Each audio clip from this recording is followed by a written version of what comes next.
Hi, Palm Bay. I'm Rob Medina, your candidate for mayor.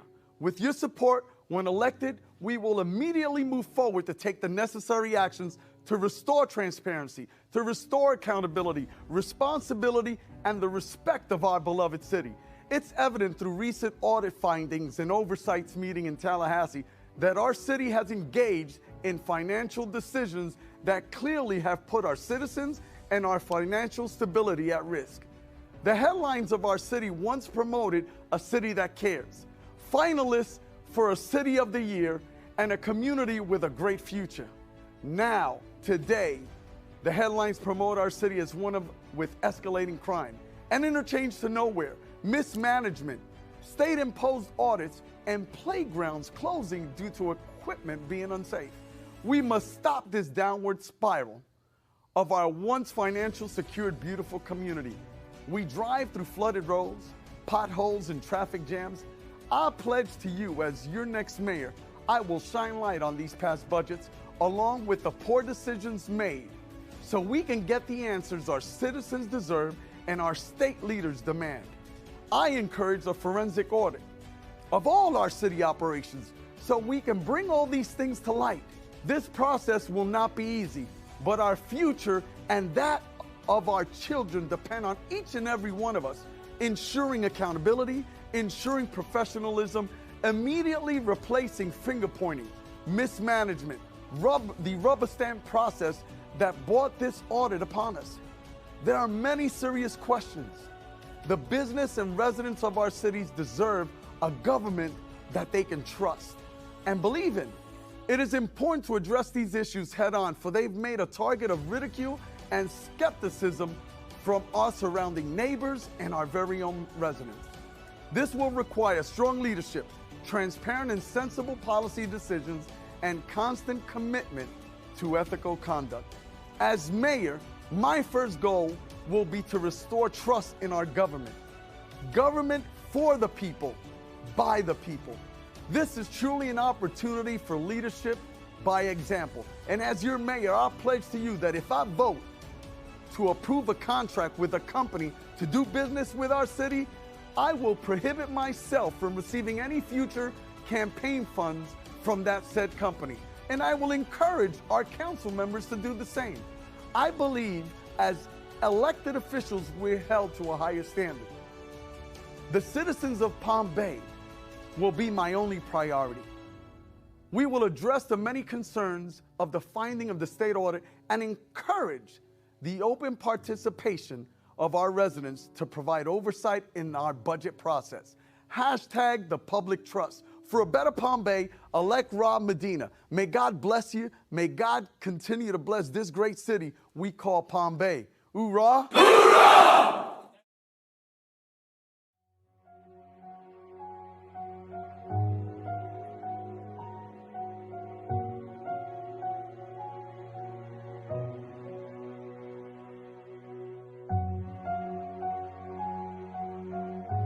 Hats off to entrepreneurs. You bring value to our community by creating jobs and building wealth. Aspire Enterprise of Florida is your premier one-stop resource for strategic business coaching, business trainings, and business services. Our elite team of business professionals have over 30 years of expertise to serve small business owners, not-for-profit organizations, and individuals. Aspire Enterprise, where your needs are our priority.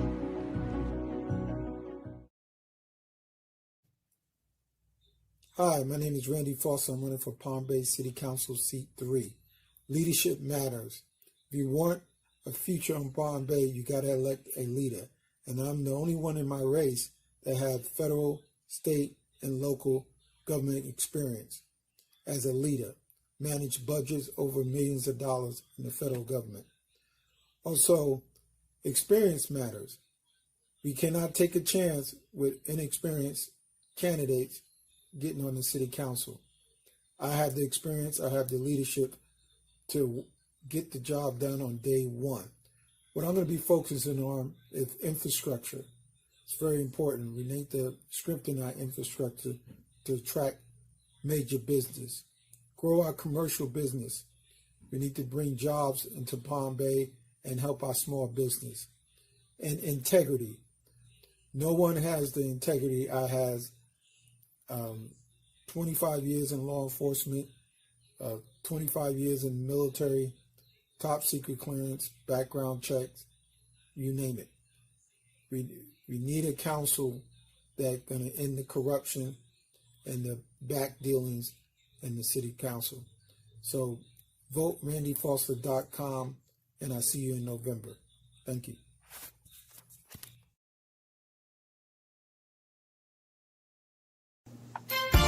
Palm Bay and our surrounding communities, I would like to thank you for your tremendous support. As we move into the fall months, Palm Bay Live is seeking your support so we can continue to deliver valuable programming. Your monetary donations will help us so we can achieve those goals. You can donate online at www.palmbaylive.com. Advertisers are also welcome. Palm Bay Live is a non-profit organization. Thank you for your continued support.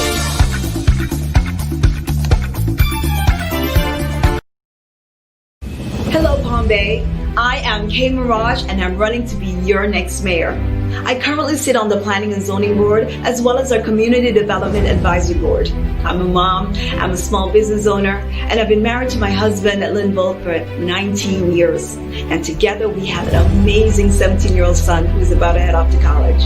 Palm Bay needs fresh, bold leadership, one who is an embracer of change, diversity, and inclusion, who is proactive and thinks outside the box. They need to be free from conflicts of interest and owes no favors to the who's who. Our next mayor should be informed and have a true understanding of the issues and be ready with plans to help solve them.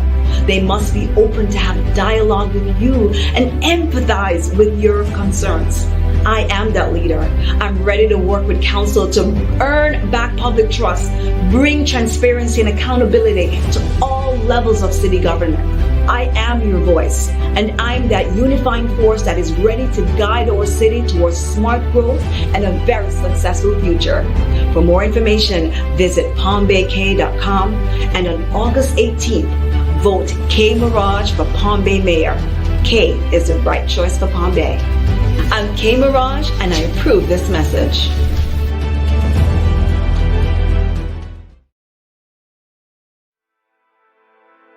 Who am I?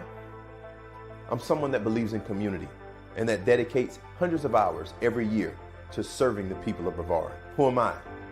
I'm a scholar that supports and believes in education, that donates countless dollars and hours to helping scholars learn, grow, and be better for our future. Who am I?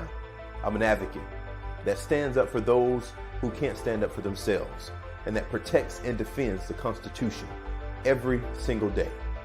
I'm Alton Edmond, and I'm running for Brevard County Sheriff. It's time for change.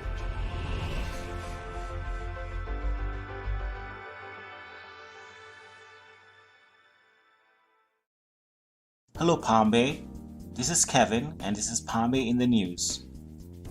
Over the last 3 months, Palm Bay Live have worked incredibly hard to introduce you to the candidates running for office. Is Janice Chris a racist? 100% absolutely not. Are you a Republican or are you a Democrat? Because a lot of people have been throwing out these weird accusations. Tell us, what are your plans for the roads? Like I said, I have a plan that will pave every single road in Palm Bay within 15 to 20 years. I'm not going to elaborate on that plan just yet. It goes back to who you are, knowing who you are, your reputation. What you see is what you get. If I get elected for this mayor position, I will donate my salary back to any worthy cause that the city had to deal with in a budget. Many residents have expressed their gratitude, and I deeply appreciate it. Last Tuesday, the first leg of the election cycle saw 4 candidates vying for city council seats advancing to the general election. Mr. Donnie Felix with 28.59% of the vote and Mr. Peter Felberta with 27.4% for seat 2 both advanced. For the mayoral race, K Mirage got 40.40% of the vote and Robert Dita with 44.93%. Palm Bay Live was able to catch up with both candidates last week. Here's what they had to say. It is not only an honor to have been selected to move forward, but I also am honored that the vision for this city of a future, I believe, rests on the shoulders of that type of leadership. And so I want to thank you for this opportunity to share that message. I want to thank you for reaching out to me. I'm truly honored you guys even called. I'm sorry that I believe I missed your call, but Kevin, I called you as soon as I possibly could. It was kind of loud where I was at, and it is a humbling experience to receive a blessing from the entire community for me to move forward onto November. So I'm up to the challenge. I'm up to show my leadership capacity for this city and moving forward. May God bless you. May God keep you. And may God continue to bless our great city, the city we call Palm Bay. Hoorah. All right, sir. All right. Any closing remarks, Ms. Kay? Oh, okay. Well, again, it is definitely, I'm happy with the results. I'm happy with the confidence that person have, shown, given me actually to, cast their ballot and, put my name there. And so I take that in great stride and appreciate all of the support. And going forward, I want people to fully understand my goal and my vision, making sure they know that I'm that unifying force is able to turn this city in the true American city, that all-American city, because that's what I'll bring. And new ideas, the vision, freshness, and just an opportunity for all citizens of Palm Bay to get equal access to opportunities, and that's what I bring. Again, freshness of idea, inclusivity, and I look forward to serving as mayor of the city. For District 53, State Rep Randy Fine will advance the general election after capturing 65% of the vote over challenger Marcy Atkins. This was a decisive win by the incumbent. In other news, the City of Palm Bay will be seeking to increase its affordable housing options. The City of Palm Bay has implemented a series of changes to the city's Code of Ordinances in order to enhance quality of life and facilitate economic opportunities for residents and businesses. The new amendments, developed and administered by the city's Growth Management Department, have been adopted by the City Council and subsequently incorporated into the City of Palm Bay's Code of Ordinances. Many of these changes are intended to increase affordable housing development within the City of Palm Bay. For more information, visit palmbayflorida.org. Palm Bay Parks and Recreation will be having their Fall Classic on September 19 at the Majors in Bayside Lakes. Tickets are available online at playonline.palmbayflorida.org. This has been your 5-minute in the news segment for Palm Bay Live. Become a sponsor of our news segment by emailing kevin@palmbaylive.com.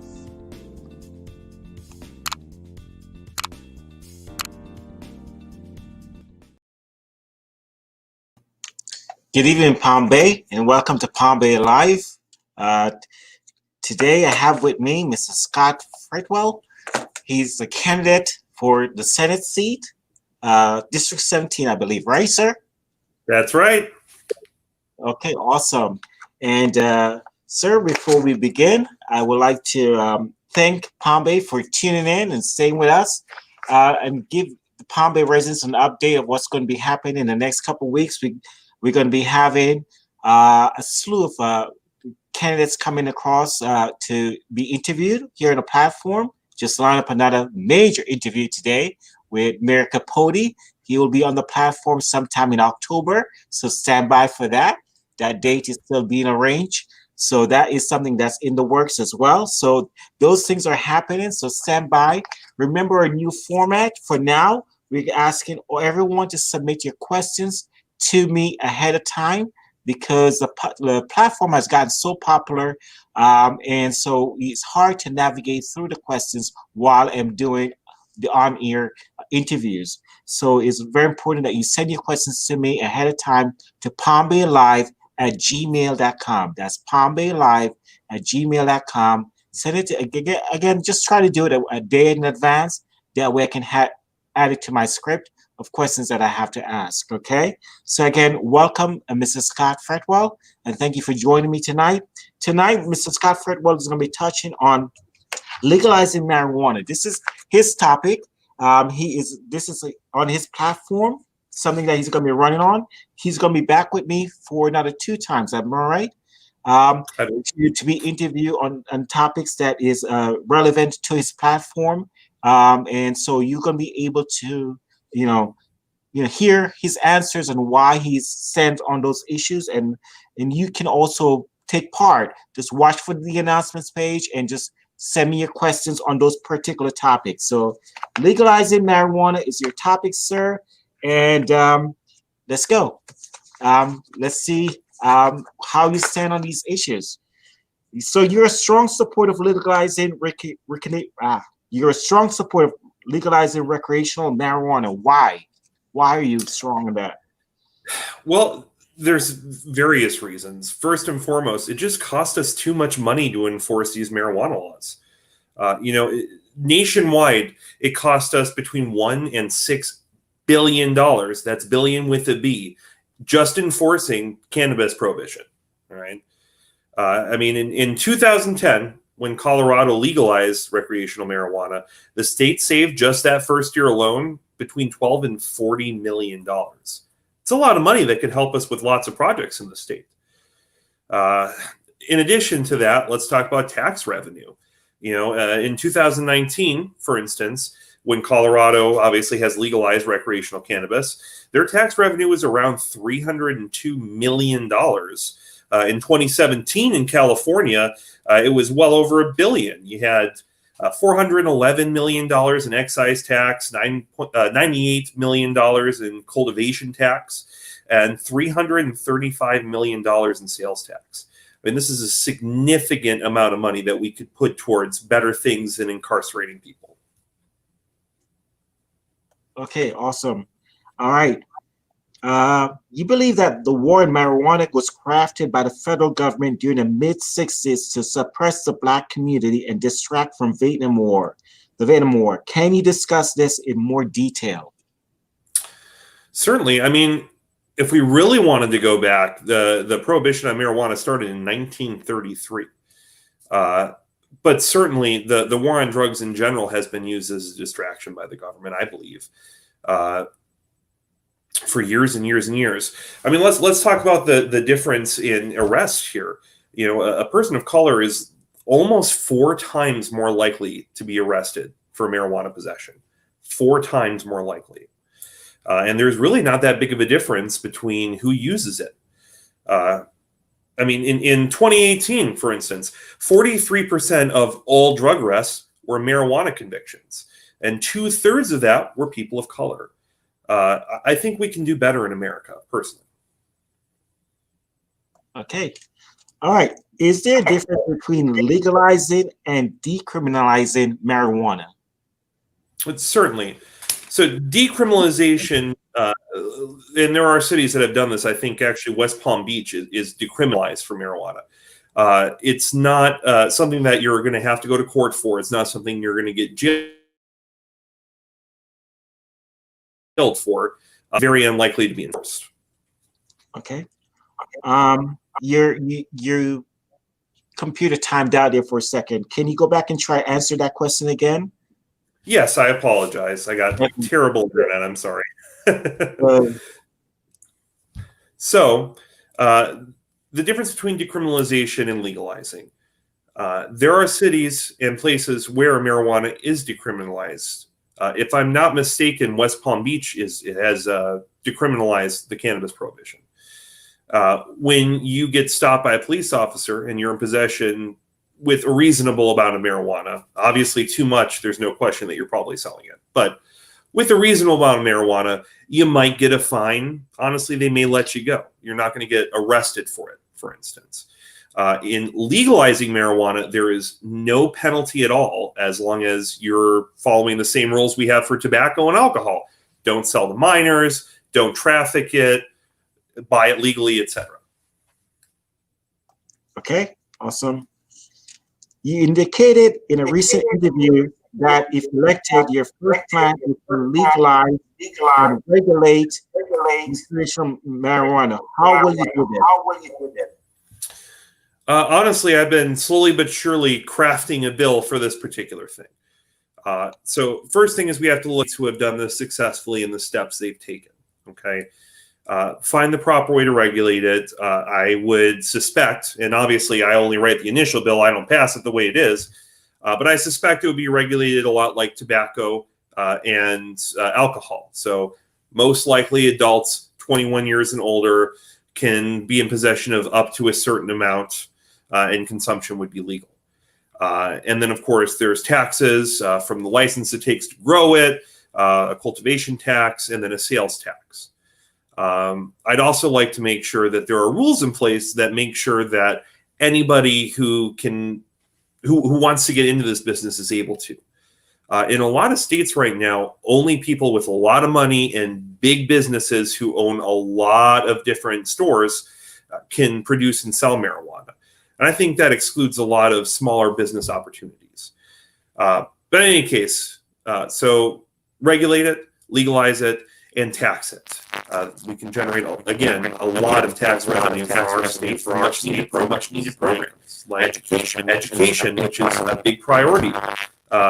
Taking care of our heroes, our veterans. Right now, honestly, the economic recovery from the COVID-19. I think it's probably one of the best things we can do for the state of Florida. Okay, we have some feedback issues. Right? Okay, is there somebody watching the show in the background, because there's some feedback issues coming from your end when I talk. So let's try to. I'm not sure how we can fix that right now. Let's see. What kind of revenue do you anticipate in generating? I think you answered that, right?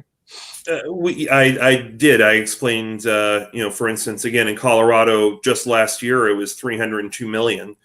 And that is a much more sparsely populated state than the state of Florida. So you can imagine. Yeah. Okay. You want this additional revenue to be directed towards education, veteran services, and the environment. How will you determine where to allocate the funds? That is something that I would like to do a fair amount of research on. Okay. My goal, my dream, would be able to increase our education spending dramatically. Florida is one of the greatest states in our union. There's no reason we should be so far behind in education compared to other states. My dream would be to increase spending to $1,000 per pupil. That would increase teacher salaries, which then will create retention for teachers, right? Which already equals better education for our students, better technology in the classroom, better security at our schools, things like that. And then we'll gauge from there what we can do for the environment, what new programs we can use funds on. Right now, for instance, I'd like to overturn the recent Clean Water Act that was passed in Florida that really doesn't do a whole lot for the environment, and craft a new bill that protects our environment, punishes the big businesses that are dumping into Lake Okeechobee more than just sewage and waterways, which is essentially what that bill covers. And then, of course, as much help as we can give to our veterans. Florida's got a high population of veterans here. And honestly, no matter how much we spend on it, we'll never probably be able to give them exactly what they deserve, because they are heroes in our country. We're free because of them. But we can certainly make their lives when they return much better. Okay, awesome. Given that you believe the war on marijuana was crafted by the government to suppress the Black community, will you direct resources back to the communities that have been most impacted? And if so, what is your plan? It's an excellent question. I would like to, first and foremost, as part of legalizing recreational cannabis, nonviolent drug offenders marijuana and forgive them obviously expunge their records, right? And go from there, honestly. I mean, there's a lot of variables in this that require more research from people that are probably smarter than me, but we'll figure it out. Okay. How will legalizing cannabis alleviate overcrowding in jails? Well, as I said, 43 or 44% of all drug related arrests are marijuana. Okay. We're talking a massive amount of resources. It's expensive to jail people, to feed them, to house them, provide medical care. And honestly, there's just no reason to jail somebody for marijuana use.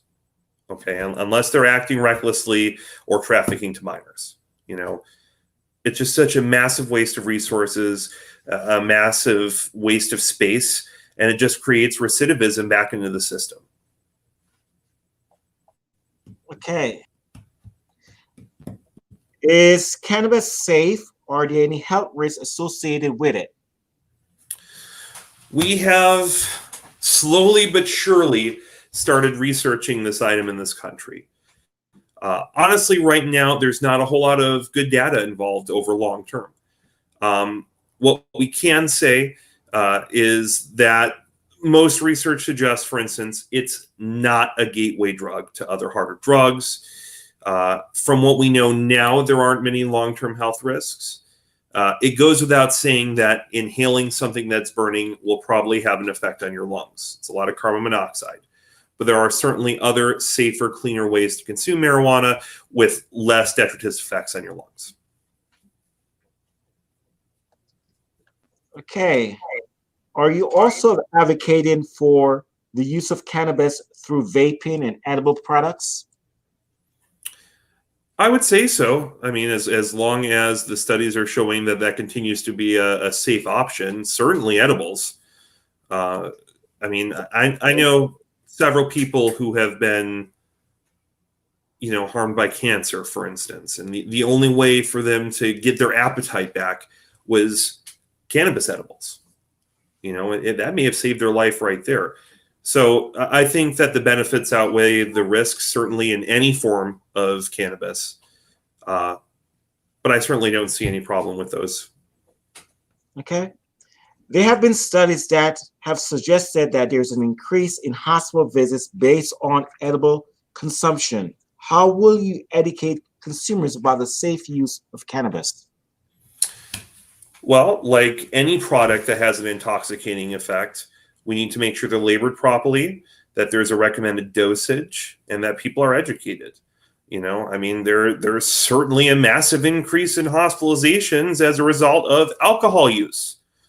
And honestly, I'm certain a fair amount of those hospitalizations are related to people that just did not follow directions and were far too high and didn't have any idea what's going on with their bodies. Okay. Will the roads be safe if more people are driving under the influence of cannabis? Do you think? I suspect there won't be many people driving under the influence of cannabis. I suspect there'll be a lot of people staying home and using Bite Squad. Okay. Do you believe that marijuana is a gateway drug, sir? No. All right. According to the Centers of Disease Control and Prevention, 1 in 10 marijuana users will become addicted. And that number rises to 1 in 6 for people younger than 18. How do you respond to those that say statistics, and what safety measures do you have in place to ensure that it is distributed responsibly? So this is a multifaceted answer. Number one, I don't like the word addicted because there is no chemical in marijuana that causes an addictive effect or withdrawal. Okay, dependent, that's very possible. Studies also show that a lot of people become dependent on marijuana due to self-medicating for mental health concerns, etc.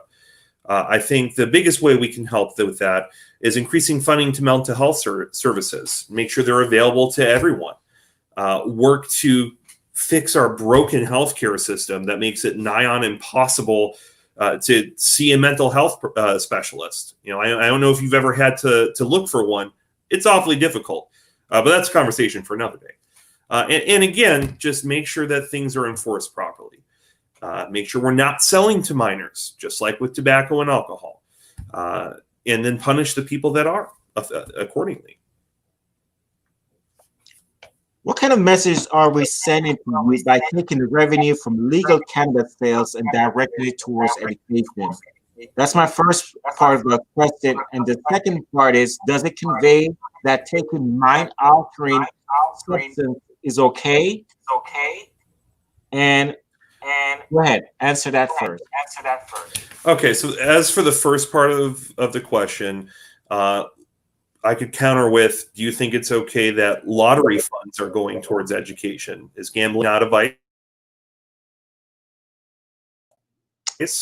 The whole sentence you broke. Okay. All right. You're we having a technical issue with your computer freezing up, so I'm not sure we got all the answer on that. So go ahead and try that again. Okay.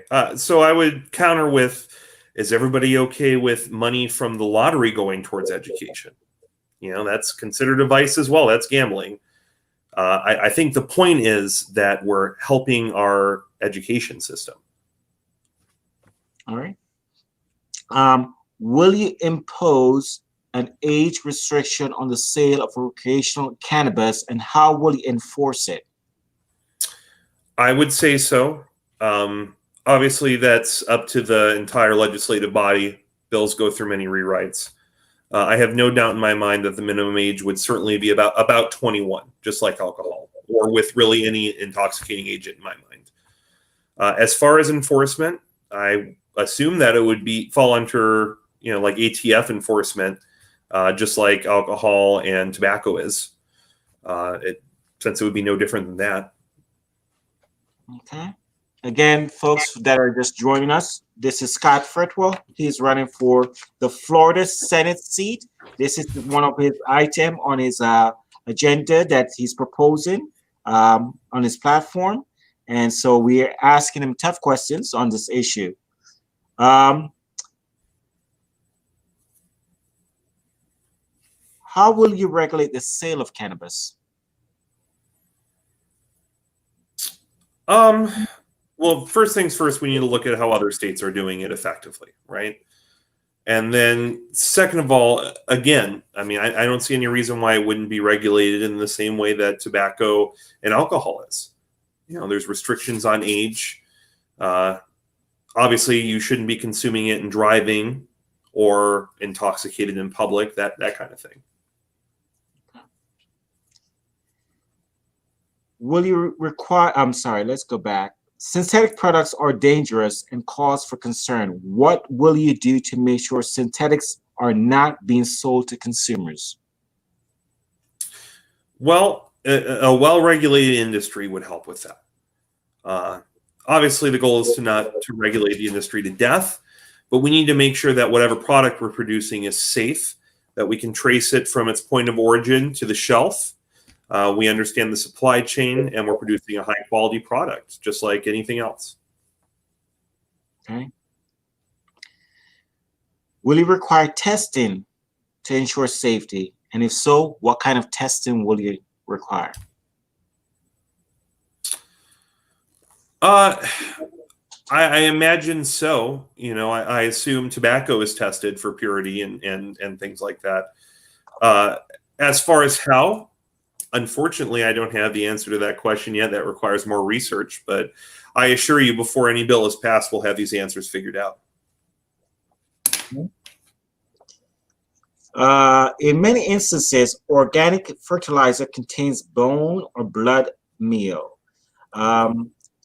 And other fertilizers contain dangerous pesticides. As a vegan and an endorsed candidate of the Democratic Environmental Caucus of Florida, how are you thinking about marijuana cultivation?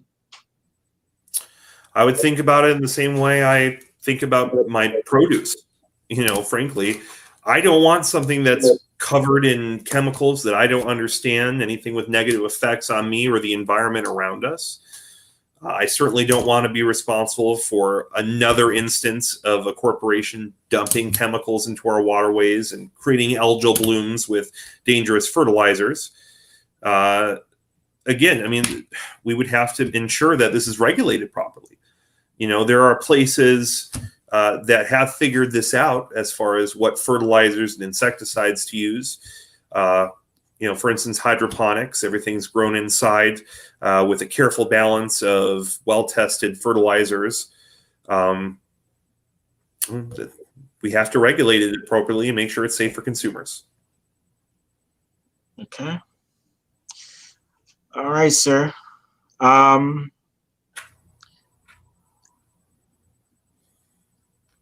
will you ensure that marijuana crops are cruelty-free while also minimizing the impact of pesticides on the environment? Well, there's really no reason marijuana shouldn't be cruelty-free. You know, we stopped using animals for cultivation a long time ago, fortunately. The key is to ensure that whatever, again, chemicals or fertilizers that are being used have no detrimental effects on the environment or people. Okay. Can you provide some background to our audience on medical marijuana? So, obviously, marijuana has been a Schedule I drug for a long time. Okay, Schedule I implies, as far as drugs go, that there is no medical use for it, and there's no reason to be using it outside of a careful testing, right? So several years ago, I want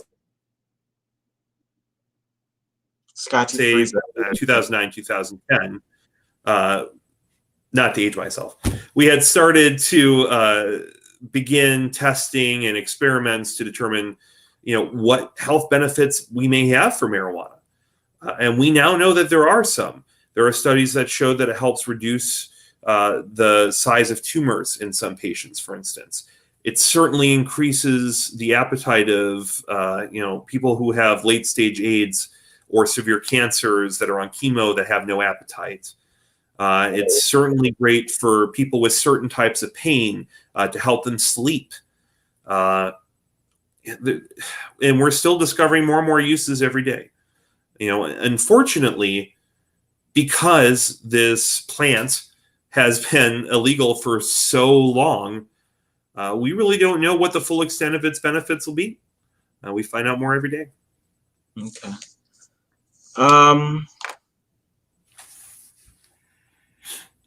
Why is it important to expand access to medical marijuana, do you think? Well, where we are right now as a state with medical marijuana, number one, it's incredibly difficult and incredibly expensive to get the licenses needed to cultivate and sell marijuana. Almost every single business that does in this state is a huge corporation, right?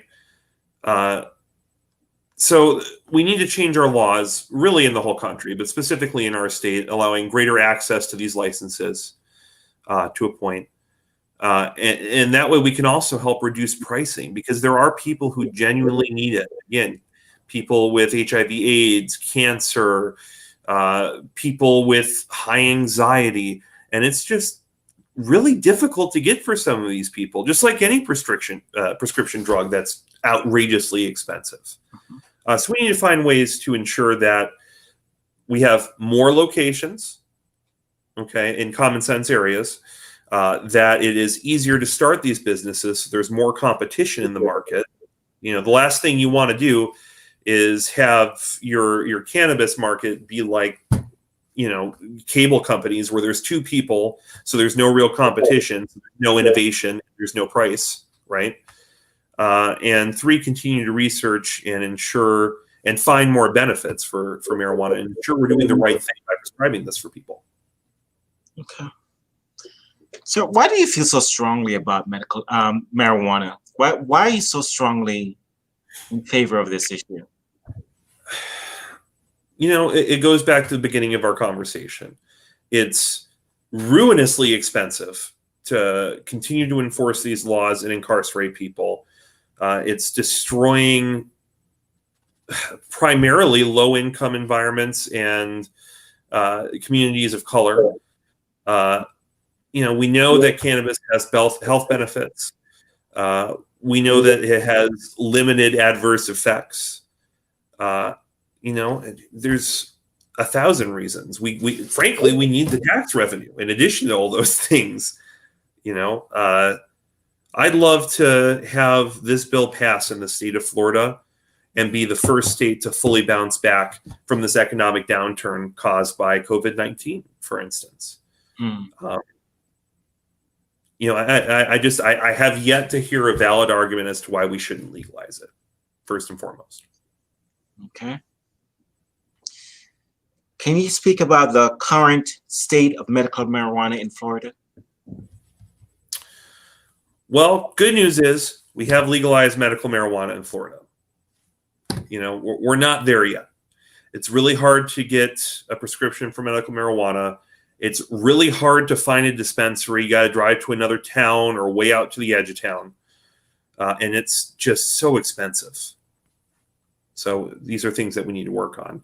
And I suspect with the legalization of recreational cannabis, that's going to dramatically increase the size of the market and therefore lower prices. Okay. What kinds of restrictions are we facing right now, if any? As far as medical marijuana? Yeah. Well, again, availability and access and the size of the market. Again, I think it was maybe 5 or 6 companies total. And I'm companies, not people, companies with a lot of money that hold these licenses for medical marijuana in Florida. And that's ridiculous. That's not capitalism. Okay. What actions will you take to lift restrictions on medical marijuana? Well, first things first is to get together with my future peers in the Senate and work on ways to increase ease of access and change how these licenses are regulated. Open up more opportunities for licenses, lower the price for licenses. We're going to make more than enough revenue on the state level just off of sales. Okay, it doesn't need to cost as much. And ensure that people are able to start these businesses. I mean, we're talking about a huge opportunity here for people. This is a multi-billion-dollar industry. Let's create business in Florida, not just conflate existing businesses, right? Okay. Where will it be grown? And would you consider okaying home cultivation? Oh, certainly. To a point. In a lot of states where it is legal, you're allowed to have, I don't know, I think up to like 6 or 10 plants or something for personal use.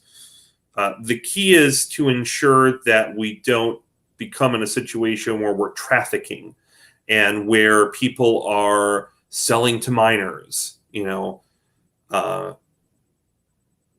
would be my biggest issue.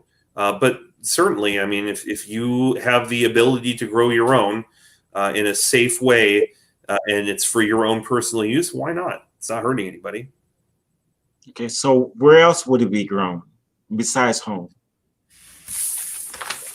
Well, I mean, you're looking at opening up a whole new segment of the agricultural industry.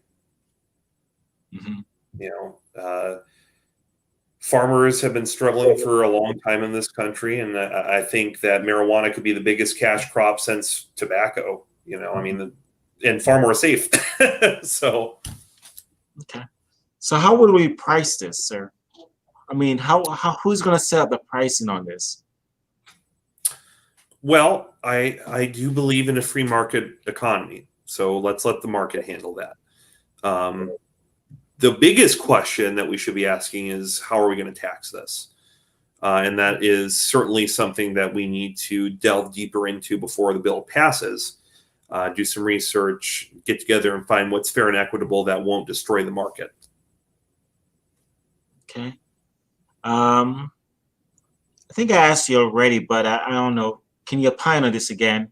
What message do you think we're sending to the young people if we legalize this? And how will we educate the young people in the whole about the safety or the whole aspect? Go ahead. For too long, we've been demonizing this plant. Let's think back many years to reefer madness, for instance. People are not going to go insane smoking pot. They're not. So I think it's almost a fallacy to think that there should be any concern about what message we're sending. It's a plant. It's a medicine. And again, it's no different than consuming tobacco or alcohol. So there's that. I don't think messaging should really be an issue as far as that goes. Will you put a restriction on the potency?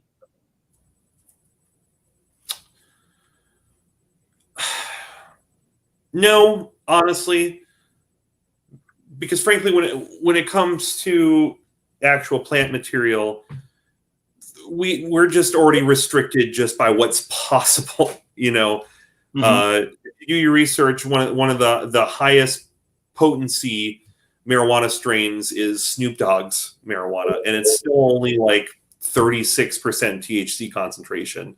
You can get much higher concentrations in edibles and still be just fine. So I think as long as you post on just like you would with alcohol, with the alcohol content, what the potency is, what the recommended dosage is, and what the activation time is, I don't think it really matters if there's a cap to potency.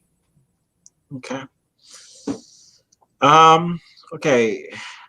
What actions will you take to lift restrictions on medical marijuana?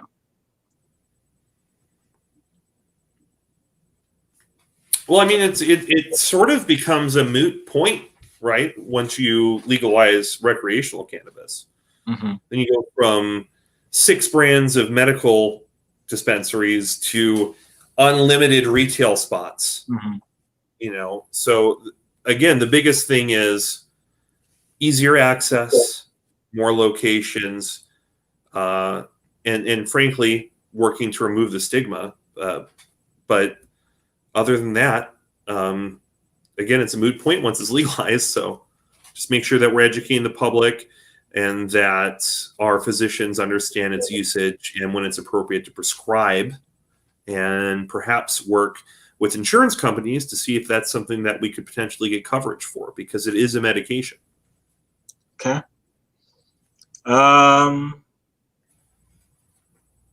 Why is legalizing cannabis and medical marijuana so important to you? And I asked you that already. But let me ask you another question. What exactly is in the plant, and what do its components do? Well, there's multiple components, multiple chemicals, and chemical reactions that happen when you consume cannabis. The 2 biggest things are THC, okay, which is the psychoactive component. That's what gets you high, and as it were.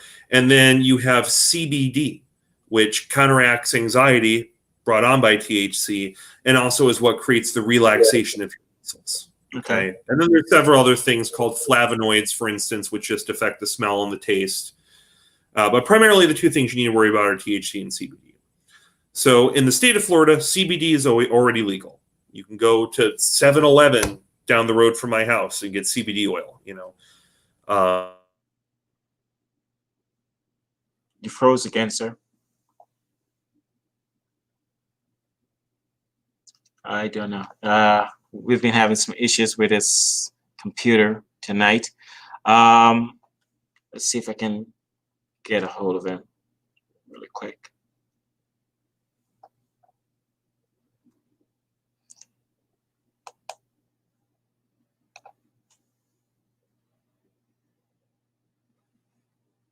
Sorry about that, folks.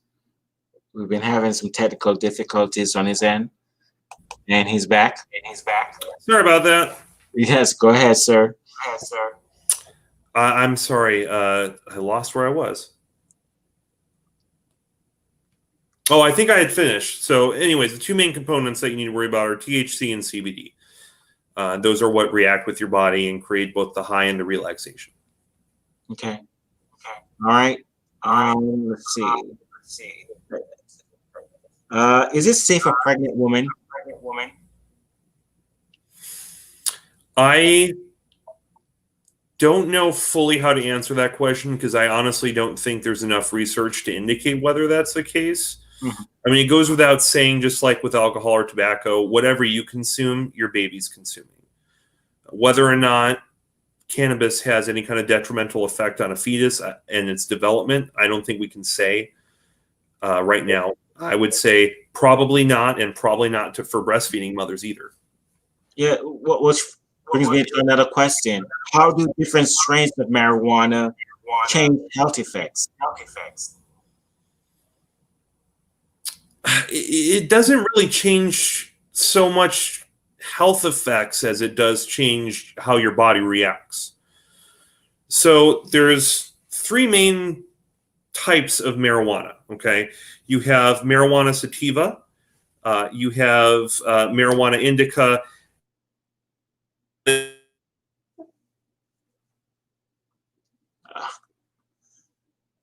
We're having a difficult night tonight.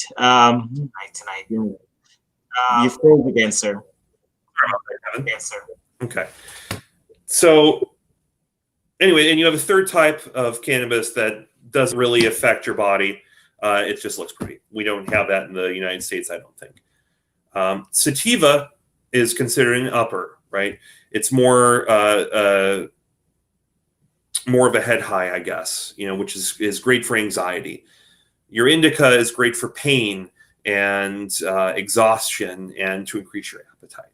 But as far as their different health effects, I don't think there's really any difference between different strains. It's just different levels of either THC or CBD. Okay.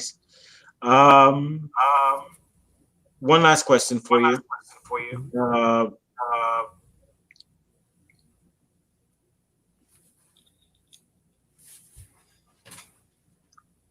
What exactly is the plant and component do?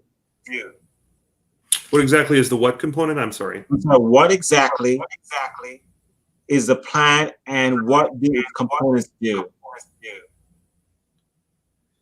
So cannabis is a flower, right?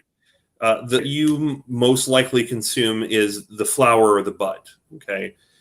You have leaves, which have trace amounts of THC and CBD, but not enough really to warrant their usage. And then, of course, the stalk, which you're not going to consume. But the main thing that you're cultivating, like with probably most things, is the flower. And that is what you would smoke or you would break down into its components to make edibles and oils and things like that. Okay. All right. Some people are affected negatively and some are affected positively. Mm-hmm. Are there ways to counteract the negative effects? Sure. A lot of times the negative effect people have is either they get too high and they become extremely anxious, right? Or there are even some people in rare cases who have extreme nausea from consuming cannabis. As far as the latter, you probably shouldn't be consuming cannabis if that's the case. Your body reacts that way, just like people with alcohol sensitivity, okay? Mm-hmm. The people who start to get paranoid and have anxiety attacks, consuming CBD will help counteract that. That binds to THC and reduces its psychoactive effects, so that therefore reduces anxiety. All right, sir. I need you to tell the audience the other issues on your platform, and so they can have an idea of what you're running on. And he will be back, folks. He will be back to discuss these other topics. So go ahead, take it away. Tell the individuals your messaging for your candidacy. Go ahead. Absolutely. So one of our main focuses, other than cannabis and increasing education spending, is our environmental policies. Honestly, the previous governor was disastrous when it comes to our environment here in Florida. Okay, we have one of the most unique ecological places, the most biodiverse places in the United States. We have one of the United States' only living reefs out in the Keys. So we need to put plans in place and policies and programs to just completely and utterly stop the dumping, for instance, that's going on in Lake Okeechobee. Chemical waste is getting dumped in the waters, and runoff from factory farming is going into our waterways. And that affects us in multiple ways, not least is that nasty red algae that was all over the place last year. That's caused by an increase in nitrogen from fertilizer runoff. And then obviously that affects our states in various different ways. It affects our health. You know, last year I happened to be on the beach side when that happened, and I had a sore throat for like 3 days. And so that has a trickle-down effect that affects tourism, which then affects our small businesses, which then affects each person individually. Okay, so I want to prevent chemical dumping, work on ways to change how we fertilize our plants and how we farm. Certainly work on our recycling. We've talked about implementing a bottle return policy like they have in places up north, where you get 10 cents back or 5 cents, depending on what we decide, like other states, for every bottle you return. You know, we're talking about police reform. I am not going to defund the police. Obviously, that's not something I'm for. Certainly reallocating funds and retraining our police and getting back to where they were, at least somewhat when I was younger, where they were members of the community. Not somebody you feared, but somebody you trusted, somebody you knew you were having your back. I'd like to work on finding ways to increase the amount of affordable housing in the state of Florida. I don't know about you, Kevin, but property prices are getting outrageous where I live. Even rent is outrageous, and it's starting to price people out of living here. For a state that depends so heavily on the service industry, the people who work in the service industry can't afford to live here and work in the service industry. That's a problem. You know, and every day we're finding more and more things that we can certainly fix in the state. Honestly, any action is better than the inaction. And I look forward to hearing from our various citizens in my district of ways that I can personally help improve your lives.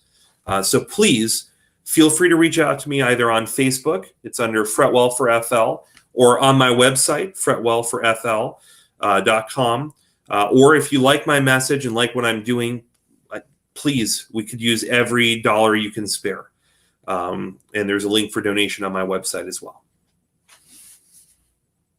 Okay, sir. Thank you for joining me. And again, Mr. Fretwell will be back for follow-up interviews. And there's a debate on the 15th of September. So stand by for that.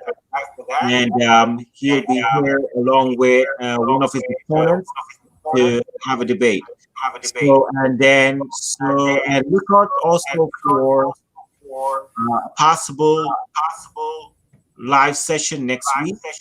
I will make an announcement on the platform in regards to that. I will just be a surprise guest on my show next week as well. So look out for that. And thank you again tonight for joining me tonight, folks. And have a good night. Thank you, Kevin.